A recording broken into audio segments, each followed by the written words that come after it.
प्रश्नावली 2 का प्रश्न नंबर 3, बताइए कि निम्न कथन सत्य है या असत्य। निम्न कथनों को हमें ध्यान से पढ़ना है और बताना है कि ये सत्य है या असत्य, और अगर सत्य है तो फिर क्यों है, और असत्य है तो क्यों है, उसका कारण हमें लिखना है। तो पहला स्टेटमेंट है, सभी बहुभुज पंचभुज होते हैं। सभी बहुभुज वे भुजाएं, बहुभुज उस आकृति को कहेंगे जिसकी 3 से अधिक भुजाएं हों, है ना, और जो एक बंद आकृति हो, है ना। बहुभुज उस आकृति को कहते हैं, पॉलीगन कहते हैं जिसको इंग्लिश में, जिसकी 3 से अधिक भुजाएं हों और वो जो बंद आकृति बनाती हो। एक भुजा वाली बंद आकृति नहीं बनाएगी, 2 भुजा वाली बंद आकृति नहीं बनाएगी, लेकिन वही 3 भुजा जो कि त्रिभुज कहलाती है। 3 भुजा अगर हम पा जाते हैं किसी आकृति में, तो वे एक आकृति और बहुभुज बनाती है और एक बंद आकृति बनाती है ना। तो क्या सभी बहुभुज पंचभुज होते हैं? सभी बहुभुज पंचभुज होते हैं क्या? नहीं। क्यों? क्योंकि सभी कुछ बहुभुज तो त्रिभुज भी होते हैं, कुछ बहुभुज आयत होते हैं, कोई चतुर्भुज होते हैं, कुछ बहुभुज षष्ठभुज होते हैं, है ना। तो सभी बहुभुज पंचभुज ही नहीं होते, और भी आकृतियाँ होती है जो जिसे बहुभुज कहा जाता है ना। तो उत्तर क्या होगा हमारा? तीसरा का पहला प्रश्न है, सभी बहुभुज पंचभुज जिसकी 5 भुजाएं हो उन्हें पंचभुज कहते हैं ना। जिस आकृति की, जिस बंद आकृति की 5 भुजा हो, सभी बहुभुज पंचभुज होती है। आंसर क्या आएगा? उत्तर कि असत्य। सत्य है असत्य बताना था, असत्य है। क्यों? क्योंकि यह दिया गया कथन, पूरा लाइन में लिखना चाहोगे तो यह दिया गया कथन असत्य है। क्यों? क्योंकि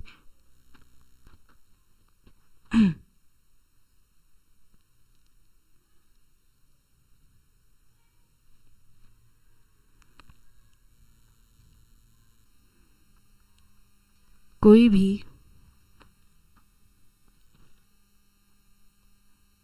बंद आकृति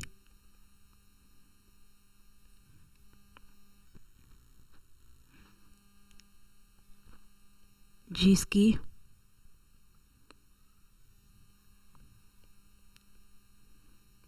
3 या 3 से अधिक भुजा हो, वह बहुभुज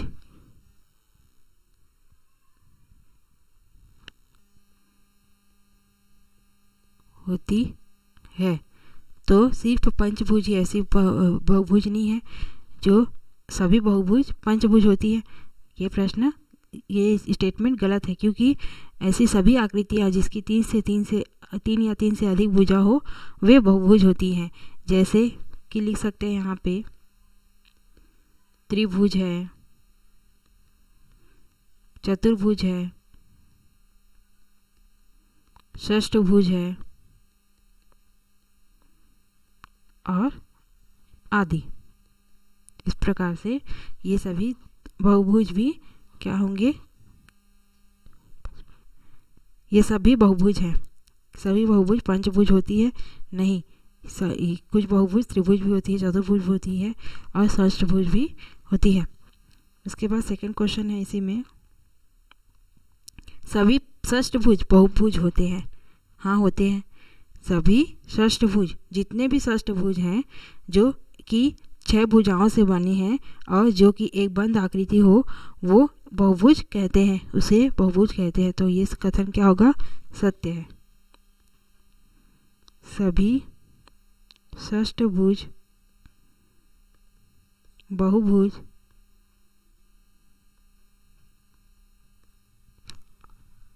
होते हैं।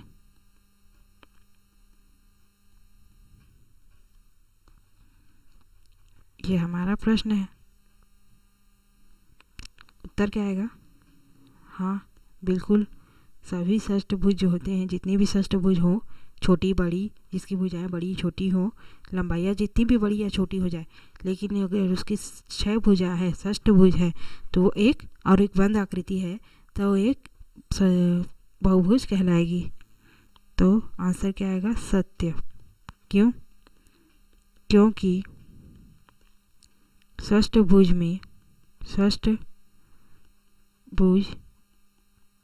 एक बंद आकृति है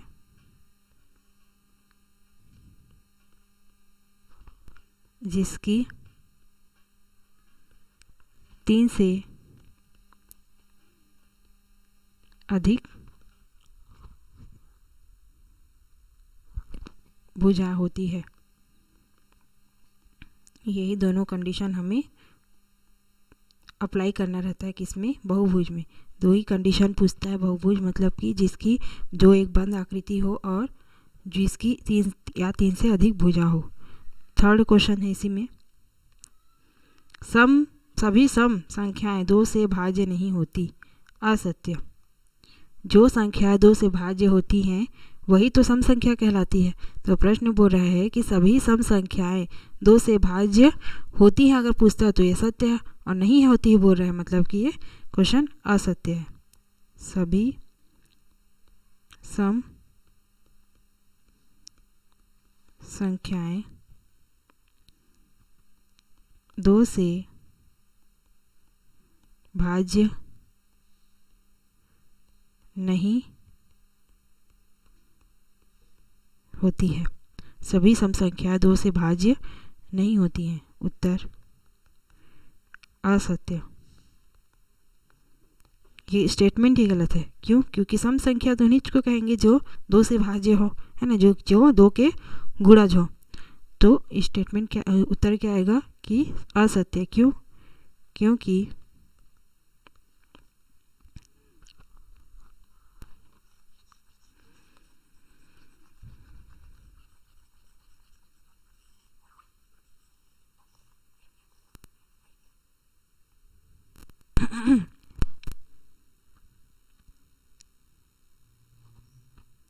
सभी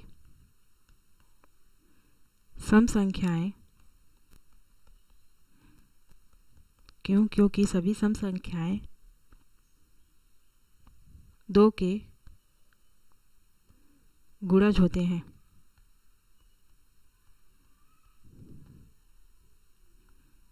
दो के गुणज होते हैं, जैसे कि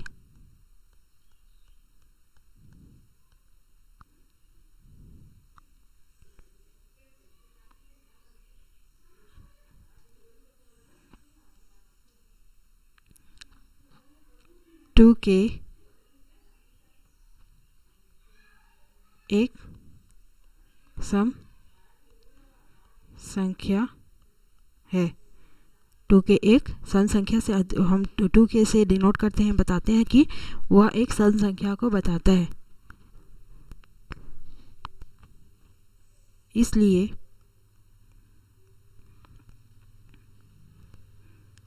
सम संख्याएं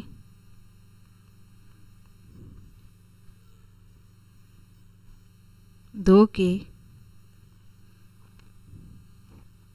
2 से सभी सम संख्याएं, इसलिए सभी, यहाँ पे सभी लिखना था ना, सभी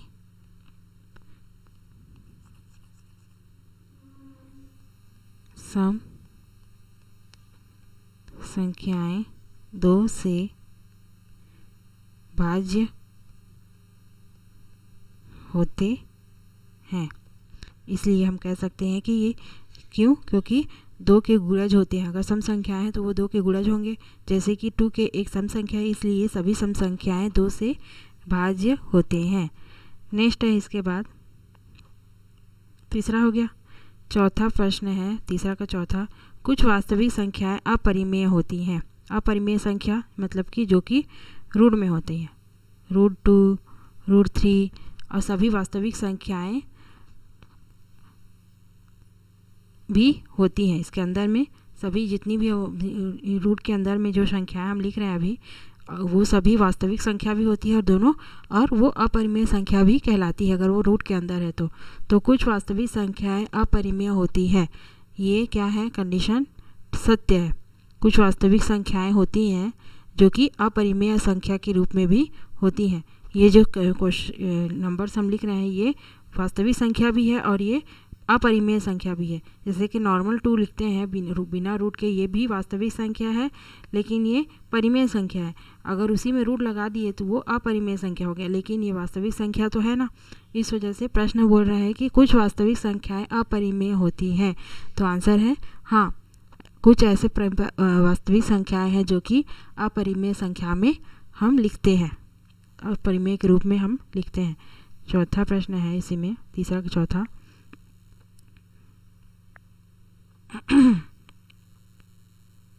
सत्य आएगा ना, सत्य है। क्यों? क्योंकि कुछ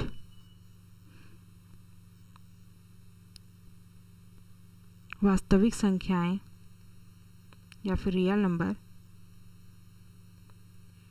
नेचुरल नंबर को इंग्लिश में, हिंदी में प्राकृतिक संख्या कहते हैं और रियल नंबर्स को वास्तविक संख्याएं।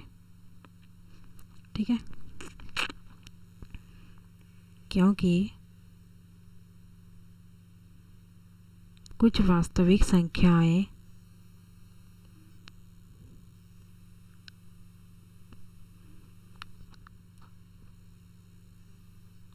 जैसे कि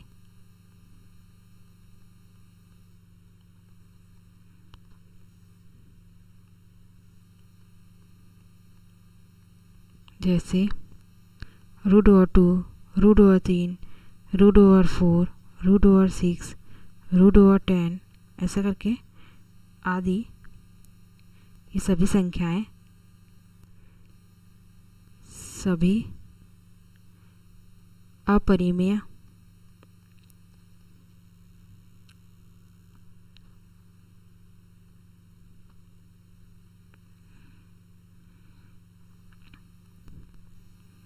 भी होती हैं। कुछ वास्तविक संख्याएं अपरिमेय होती हैं। तो हाँ, क्योंकि कुछ वास्तविक संख्याएं जैसे कि root over 2, root over 3, root over 4, root over 6, root over 10 etcetera सभी क्या हैं, अपरिमेय भी होती हैं। इस वजह से ये कथन सत्य है। चौथा हो गया। पांचवा प्रश्न है इसी में, सभी वास्तविक संख्याएं परिमेय होती हैं। जितनी भी वास्तविक संख्याएं हैं, चाहे वो रूट हो, डेसिमल में हो, सिंपल नंबर्स हो, या फिर बटे के रूप में हो, सभी क्या है, वास्तविक संख्याएं परिमेय होती हैं। सभी वास्तविक संख्याएं परिमेय होती हैं। परिमेय होती हैं, बटे के रूप में सभी वास्तविक संख्याएं होती हैं। तो उत्तर क्या होगा? आंसर असत्य, क्योंकि सभी वास्तविक संख्याएं तो परिमेय के रूप में नहीं होती। कुछ रूट में अपरिमेय होती है, कुछ डेसिमल में, कुछ शून्य के रूप में, है ना। तो ये कथन क्या होगा? असत्य होगा।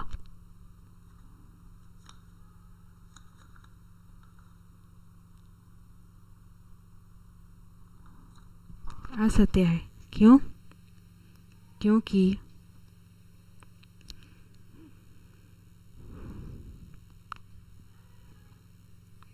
कुछ संख्याएं, कुछ वास्तविक संख्याएं अपरिमेय भी होती हैं।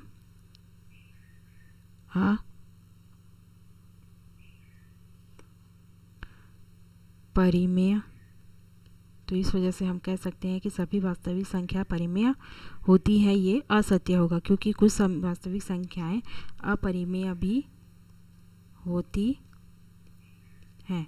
अभी अभी हमने चौथा प्रश्न में ये पढ़ा है। ठीक है, नेक्स्ट इसके बाद देखते हैं, जो कि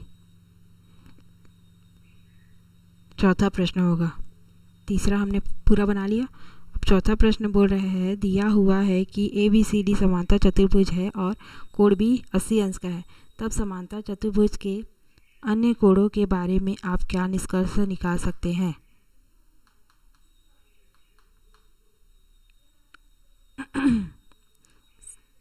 सिद्ध करें कि 4m + 9 एक विषम पूर्णांक है जहां m एक पूर्णांक है। उसके बाद छठा प्रश्न है, उपयुक्त चिन्ह का उपयोग करते हुए निम्न कथनों का निषेधन कथन लिखिए।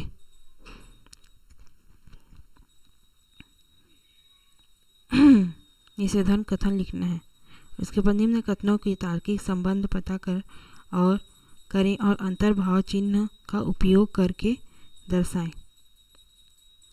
कितना क्वेश्चन बचा टोटल? चौथा, पांचवा, छठवा, सातवां, 7 क्वेश्चन नेक्स्ट वीडियो में बनाएंगे।